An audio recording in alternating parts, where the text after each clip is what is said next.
salaamaaleykum mbooloo mi salaamaaleykum sénégalais yi nekk di ñu setaan ñu nekk ci réew mi ak ñu nekk bitim réew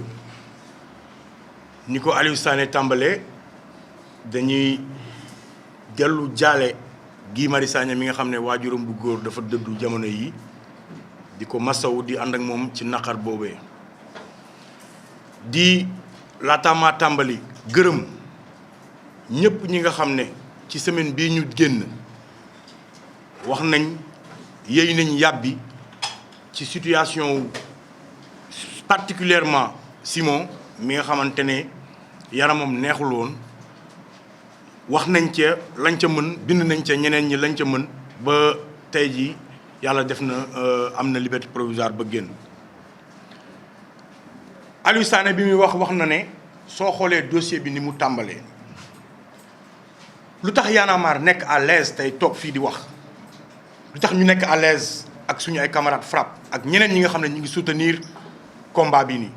c'est parce que bi mbir mi éclaté vidéo génn comme tous les Sénégalais dañu toog observer ñu ne ñun suñu responsabilité en tant que mouvement boo xamante ne daf fi nekk ne lépp lu dul yoon ci dëkk bi da koy kaas balaa ñoo dugg ci biir dossier bi bay xam la ca biir ci melokaan wa ñu gis dañ ciy taxaw addu ci laaj ci yoon mu def ca la ca war comme bu doon keneen Modou wala Pathé wala ku bokk ci beneen boor na koy Y'en a marre wala FRAPP wala beneen mouvement taxawee di wax ñu ne li ñu ci gën a may à l'aise mettre à l'aise ci situation boobu mooy kilifa bi nga xamante ne moom lañu gis ca vidéo bi moom moo njëkk a taxaw mu ne yéen kat sama gars yi bind naa damay surseoir maanaam damay ñëgandiku ci samay yëngu-yëngu ci biir mouvement bi ba ca kanam ba mbir mi leer ñu sawar lool yàkkamti lool yooxu fépp waaw na justice def liggéeyam na justice def liggéeyam yaakaar ni bii yoon comme dafa laal activiste comme dafa laal mais vraiment koo xamante ne nii ci weneen wàll bi la féetee yoon dana def lépp luy disposition jël ko ci pour teg ko mu jaar ca yoon pour Sénégal gépp observer justice bi mën cee lenqaliku ci tilim bi nga koy taqal boobu ba léegi ci wane sérieux ci wane ne parparloo amul ci wane ne dëgg am na ci mim réew ñu topp mbir mi enquête yi jeex ñu topp ko ba mbir mi yegg tribunal muy marde boobu Aliou Sané doon wax bi ñu paree ñu ne kon de kilifa escroquerie lañ ko toppee ñu ne waaw escroquerie kon ñu ne flagrant délit lañ koy def jeudi waaw ñu ne alhamdulilah parce que ñun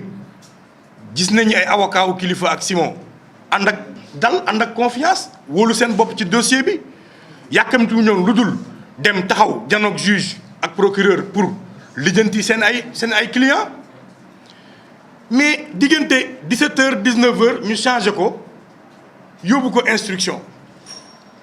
parce que ils se sont rendu compte que buñ ko yóbbuwoon flagrant délit te amul benn plaignant loolu déjà juge bi danaan leen da ngeen maa yàpp waaye lu ne fàng kenn du ko jeex lan moo war a mën a yóbbu dossier bii nii instruction bu fekkente ne ci vidéo dong la ñuy wéeru vidéo yaa ngi fi disponible na kon lan moo ko war a mën a yóbbu instruction tey xel tàmbalee tey ci na ko nit ñi commencé organiser parce que bu nekkee da nga ne kii escroquerie laa ko toppee la tax ma woo ko ay vidéo la yoo xamante ne mi ngi tasaaroo ci internet bi kon kay flagrant délit la soo ko yóbbee instruction mooy dossier bi nekkatul dossier civil c'est devenu un dossier politique lu tax parce que Kilifeu ak Simon seen taxawaay ci mim réew parce que Kilifeu ak Simon li ñuy représenté ci mim réew ci côté activiste looloo waral ñu changer lépp pour mën caa parparloo fayantoo def seen ay yëf yi ñàkk fayda nga gis ni procureur amee imagination procureur bi son imagination est très fertile même parce que chef d'accusation yam teg ca ndodd Simon ak Kilifeu dafa mujj doy waar nga gis ne que ñii temps bi ñuy jël ci def ko ci xalaat lu bon bu ñu ko defoon un quart bi ci xalaat lu baax réew mi jëm na kanam parce que loo xam ne sur la base de vidéo nga ne moom nga vidéo boo xamante ne nañ ko collecté diffusé ko tooñ nañ ca kilifa porté ca plainte ba tey kenn owu ca kenn bàyyi nañ lu tolloog weer moom ci boppam ñu koy soog a woo ndax nanga ko da ngay dëggal sa plainte mu ne waaw ñu bàyyiwaat weer woowuñ keneen ci dossier boobu noonu te ñëpp xam nañ ne vidéo bi dañ ko jël te yëgu ko ñu publier ko mais am na fu mu jaar parce que bu fekkente ne ka def vidéo bi muy Thier ma nga ca kaso ba vidéo bi rombut moom ay avocat am rombut gendarmerie ba rombut parquet kon kan la ñuy protéger aujourd'hui ba nangu ñëw wéyal enquête boobu kan la état du Sénégal wala boog police bi wala ku mu munti doon di protéger ci dossier bi ba tax nangu ñëw woo kenn ci plainte bi nga xam ne kilifa def na ko pour ñu addu ci mbirum collecte ak diffusion de données à caractère personnel muy lu ko loi may. kon l'avocat yi dugal demande de liberté provisoire ñu lànk l'avocat yi dugalaat ñu lànkaat ci ñoo xamante ne nii répondre nañ ci lépp li nga xam ne moom la yoon maye pour ñu may leen liberté provisoire damay taxaw foofu tuuti ne du rek kilifa ak Simon parce que am nañ xëy na ñu taxaw di leen waxal képp koo xam ne dañ laa jàpp fii ci mim réew loi moo la may ne su nekkente ne yow ponk yi ñu laaj pour mën laa may liberté provisoire ponk yooyu ma nga ak yow ñu may la liberté provisoire mooy maanaam yaa ngi dëkk ci réew mi te xam nañ sa adresse am nga fi njaboot te xam nañ fan lañ dëkk fii ngay liggéeyee te xam nañ lan ngay def loolu bokk na ci ñetti garantie yi ëpp solo pour ñu mun laa may liberté provisoire te dafe naa ne kilifa ak Simon am nañ ko. Simon it rax ci dolli yaramam neexut muy feebar boo xam ne da ko topp depuis 2017 bokk ci ñëw dolleeku sénégalais yi wax ci ñu ragal gilaawaale dal leen ci biir kaso bi looloo tax ñu bàyyi Simon. looloo tax ñu bàyyi Simon waaye dama bëgg ngeen xam ne du parce que procureur bi dafa baax attention procureur bi baaxul de procureur bi gentiwul de procureur bi mayul Simon liberté provisoire parce que dafa feebar il était dos au mur parce que Simon dafa répondre ci lépp loo xam ne moom la ñuy laaj ci ay ponk il n'avait pas le choix de la même manière que amul choix ci situation kilifa bi waaye fayantoo lañ ci gis ak xoqatal ak kum tappale parce que teguñ ko fenn fu ñu leen ko mënut may du ma delluwaat sax di tudd ay Bougazelli di ci boole kilifa toftal turu kilifa ak Bougazelli yàpp kilifa la toftal turu bandi de grand chemin yi nekk ci réew mi di sàcc di taxawaalu ak turu kilifa yàpp kilifa la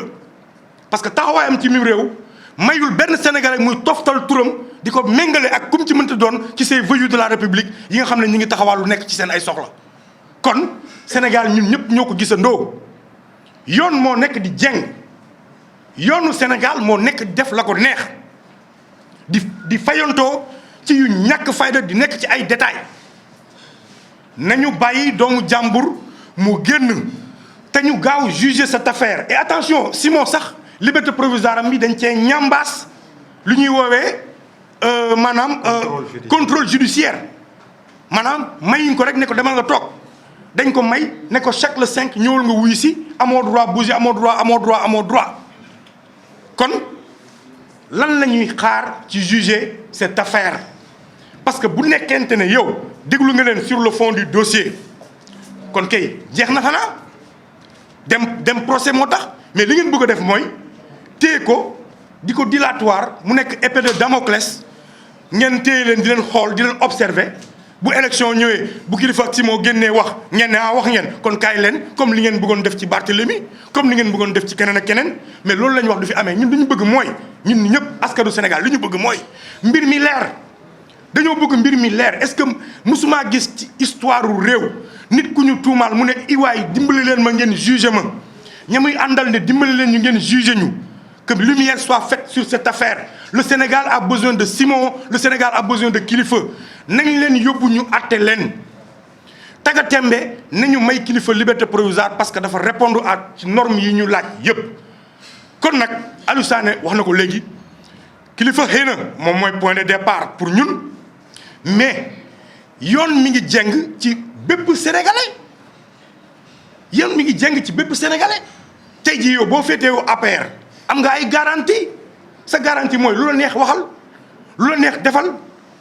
foo dugg foo jëm kenn du la laal kenn du la xoqatal utal say nervi dóoreel jëlal say jaasi dóoral waxal lu la neex kenn du la xoqatal kenn du la laal waaye ku féetee ci kujje gi wala ku ñu jàpp ne activiste nga yow moom sa tànk doo ko yëkkati sa kàddu du jib kon yoon mi ngi jeng te dinañ ci oote ndaje mu rëy ànd ceeg sénégalais yépp ñu def marche bu am fulla ak fayda laaj suñu justice bi mu bàyyi ni mu nekkee parce que dafa yàq image du Sénégal dafa ruusloo sénégalais yi tey jii kenn amatul fierté ci justice bi nga xamante ne nii nguurub Macky Sall da ko jël def ko yatam bu muy dóoree képp koo xam ne féetewoo ci wàllam et que loolu constat la bu bépp sénégalais def et ci loolu la ñu wax ne dañ ci war a taxaw xeex ci ba am ci ay jéego pour que Sénégal mën a delluwaat nekk un pays boo xam ne dañ koy woowee état de droit aujourd'hui kenn mënatul waxu droit fii au Sénégal et je pense que Y'en a marre ci comportement bi mu adopté woon c'était un comportement pour man bu juge yi procureur yi justice bi jël exemple ne attention organisation bi kat wane nañ responsabilité parce que tudd nañ seen ay nit ci ab mbir nee nañ na ko yoon leeral waaye yoon bii moom ku ko bàyyeeg nit wala ku ko bàyyeeg mbir ma dana nasax wala mbir ma dana naxsaay te doo ci am mujj gu baax ndax la ñuy nekkee lu dul safaan lañ nekkee ci dëkk bi et loolu dinañ ci jóg ci jamono yu néew a néew indi ci marche bu am solo pour que mu leer waaye tàggatem bi jàpp leen ne kilifa amatul lu muy def ci kaso bi parce que répondre na à toutes les normes yi nga xam ne moom la ñu laaj pour may ko liberté provisoire képp ku nekk foofee ca Rebeuss nekk en détention tey demande de liberté provisoire tamit te répondre ci ponk ya ñu laaj dañ la war a jox liberté provisoire kon du kilifa rek képp kuy sénégalais nekk ci kaso bi tey nañ la jox liberté provisoire bu dee yaa ngi répondre ci norme ya tax ñu war koo joxe suñ ko joxee ñenn ñi pourquoi ñu koy bañal ñeneen ñi te ñu génne loxol politique ci yenn dossiers yi ci mim réew buñ bëggee réew mi nit ñi am jàmm nekk si jàmm loolu laa ci bëggoon a sànneegum ci ay kàddu di taaxeerlu seeni question bu dee am na ñu mën a wéyal. manifestation yi ñu wax ne moom la ñuy jëbal incha allah danañ ci continuer waxtaan ak ñi ñu ciy waxtaanal mooy ñeneen ñi nga xamante ne ñun ak ñoom ñoo nekk ci mbedd mi saa su ne waaye buñ ci paree rek ba noppi ba war koo jibal di ngeen ci am information yëpp waaye xam naa ne yàggatul manifestation yi nag comme suñuy waa ji ni mu ko waxee li ko wund du rek kilifa ndax yoon a ngi jeng 2015 lañ ko lancé woon ci jamonoy waa Colobane ya ci jamonoy bi nga xamante ne Macky Sall mi ngi commencé ñuy gis manipulation bi am ci biir justice Sénégal te lañ njëkkoon wax yoon a ngi jeng boo xoolee internet di nga ko gis kon du tey lañ ko tàmbali waaye c'est vrai kaawu kilifa bi dafa ñëw dëggal ko moo tax ñu war a jëmmalaat yoon a ngi jeng boobu pour wàccaat ci tali bi parce que à travers kilifa mun nañ cee jaar fajaale problème wu yeneen i sénégalais yoo xam ne ña nga ca situation bi kilifa tollu tey looloo waral loolee et nous sommes très à l'aise pour le dire beneen bi mooy waaw xam nga Thier bu fekkee dafa nekk ci biir kaso lu nekk ci téléphone am génn ñett nit ñoo ko mën a génnee mooy avocat am la wala gendarmerie la wala waa parquet la ñett ñooñu rek foofu rek la mën a jaar. kon mën nañu bañ a jàpp li ñu yaakaaroon ci Thier. lu ñu yaakaaroon ci Thier xaw ma nag lan ngeen yaakaaroon ci Thier sincèrement. comme dafa trahi ay xaritam partage vidéo yi loolu du ma ci dugg ci loo xamante ne ci dossier bi la nekk loolu du ma ci dugg du ma ci sori li ma mën a wax daal mooy ne jàpp nañ ko ci kaso bi ci ginnaawam ñu ngi ko jàpp le 14 juillet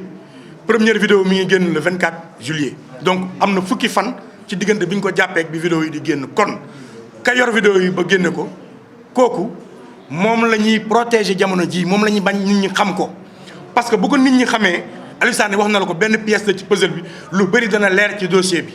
kon lu tax ñu koy protéger ak kan moo koy protéger na cybercriminalité def liggéeyam ñun loolu rek lañ ñaan loolu la ñu wax ndax ñun ay noonu leeral lañ ndax dañoo duut baaraam leeral non duutuñ baaraam leeral média la c'est un média bu am bu jot information diffusée la ko ci daan wala la ko ci dul daan loolu moom ak yoon li yoon wax ci texte yi wax loolu bu yeggee mook yoon ci texte yi dañ ko wax loolu ñun amuñu problème ak benn média te duñu am problème ak média parce que média yi seen rôle ngeen di def mais nag bu ñu yeggee ca cappaandaw ga comme mënu ma cay wax ci mbirum dossier bi foofu laa ci mën a yem ci jamono ji foofu laa ci mën a yem. beneen mbir bi non c'est pas une interview. oui beneen mbir bi bëggoon naa ci taxaw trop parce que yàgg nañu assimiler